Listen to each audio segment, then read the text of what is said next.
अभियो ना समझ लो दीदी, किडनैप तू भइल बाड़ू, हम ना। मिल्की, ये का नादानी हो?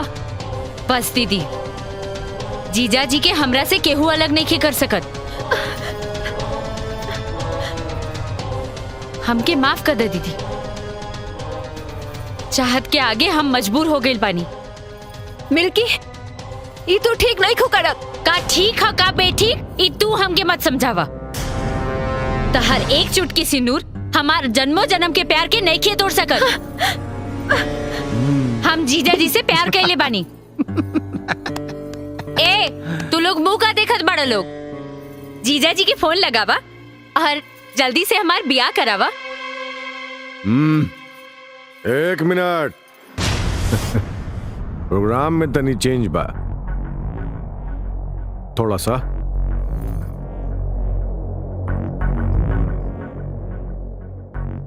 ब्याहो होई, सुहागरातो मनावल जाई, लेकिन लइका दूसर रही।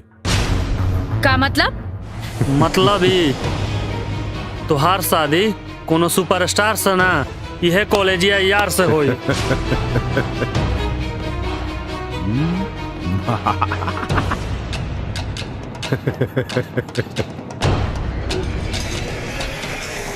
ते बुझली,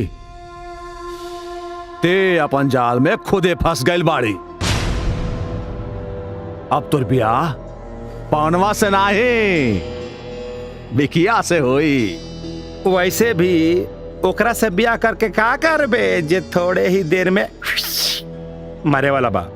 छलकत जवानी में विधवा भइल ठीक नहीं खे। दीदी, ये का कह लेते? अब बताओ, अब का हुई? अरे का तो उनके गचर पचर के लिए बड़ा। फोन लगाओ पनुआ के। लगाओ ब्रो, फोन लगाओ, फोन लगाओ।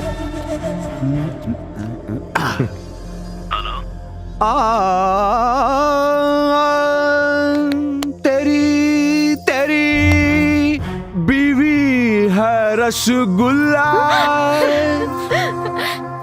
और तेरी साली है फरेबी। अरे हम तो हुए निहाल भैया,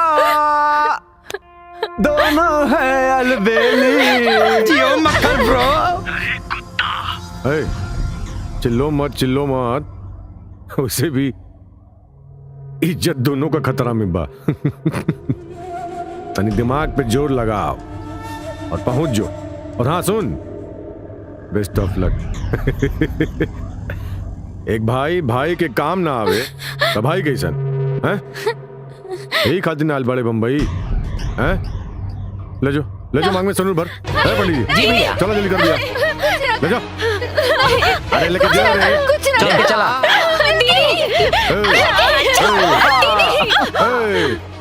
पवन बस सुना। बड़ा दिन हो गए सुहाग रात मनौले। एक बेरी और चल।